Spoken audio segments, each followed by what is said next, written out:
Occasion ఏదైనా location ఎక్కడైనా తెలుగువారి వేడుక అంటే ఆలివ్ మిఠాయి ఉండాల్సిందే. ఒకే కుటుంబంలో ఒకే తరగతి చదివే అన్నా తమ్ముడు అక్క చెల్లి ఉండటం చూసుంటాం కదా. కానీ ఇక్కడ ఓ ఇంట్లో మాత్రం తండ్రి కూతురు ఒకే తరగతి. వినడానికి కొంచెం ఆశ్చర్యంగా ఉన్నా ఇదే నిజం. అలా ఉండటమే కాదు, నిన్న వెల్లడైన 10వ తరగతి ఫలితాల్లో ఇద్దరూ పాస్ అయ్యారు. తండ్రి 319 మార్కులు సాధించగా కూతురు 309 మార్కులు సాధించింది. ఈ విచిత్ర సీన్ చిత్తూరు జిల్లాలో కనిపించింది.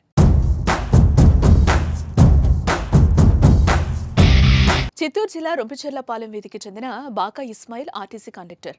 ఆయన కుమారుడే షబీర్. ఇక షబీర్ 1995-96లో 10th క్లాస్ ఫెయిల్ అయ్యారు.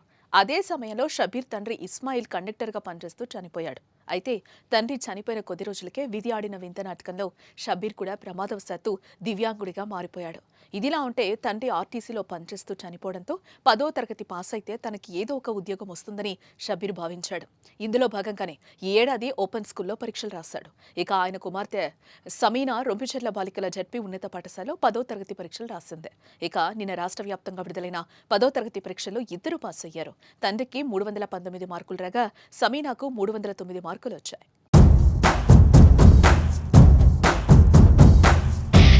నా పేరు బి సమీనా. మా నాన్న ఇన్ని రోజుల తర్వాత కష్టపడి గ్యాప్ వచ్చినా కూడా 10th క్లాస్ బాగా రాసి చదివినందుకు నాకు చాలా గర్వంగా ఉంది. అయితే అప్పట్లో కుటుంబ పరిస్థితుల రీత్యా షబీర్ చదువు కొనసాగించలేకపోయారట.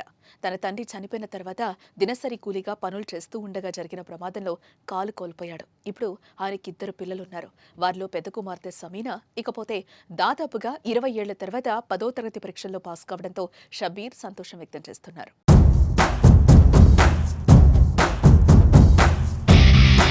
ఈ 25 సంవత్సరాలు గమ్మునుండిపోయి నేను ఎందుకు చదవాలనుకున్నానంటే వీళ్ళ దీని గురించి, వీళ్ళ బాధల గురించి నాకు ఏది కానీ, నాకు ఈ కాల్ యాక్సిడెంట్ అయ్యింది అని దానివల్ల ఏ బతుకు తెరువు కానీ ఎక్కడికి పోయినా కానీ నాకు ఎవరు కానీ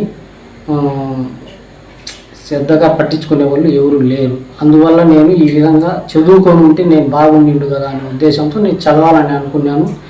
అదేవిధంగా నేను 2 నెలలు 3 నెలల నుంచి చదవాలనే ఉద్దేశంతో ఇప్పుడు చదివి మళ్ళీ నేను పాస్ అయ్యేదానికి నాకు కొందరు సహకరించినారు.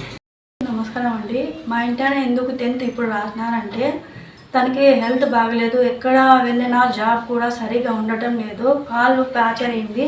దానివల్ల అది ఎక్కడైనా వెళ్తే ఎక్కువ నిలబడలేక ఊదిపోతూ ఉంది అనేసి ఇది 10th పాస్ అయిపోతే ఏదో ఒకటి ఉద్యోగం వస్తే నా పిల్లలకి నేను ఆ ఉద్యోగం చేసుకొని ఇంకా బాగా చదివించుకోవచ్చు. నేను 10th వరకు చదివి నిలిపేసినాను కదా, నా బిడ్డలైనా బాగా చదువుకోవాలనేసి నేను ఇది రాసి పాస్ అయిపోయి ఇప్పుడు మా పిల్లలు బాగా చదువుకుంటాను, నాకు ఏదైనా హెల్ప్ అవుతుందేమో అనేసి ఇట్లా చేస్తున్నాను. ఎగ్జామ్ రాసినాను, అంతే అండి.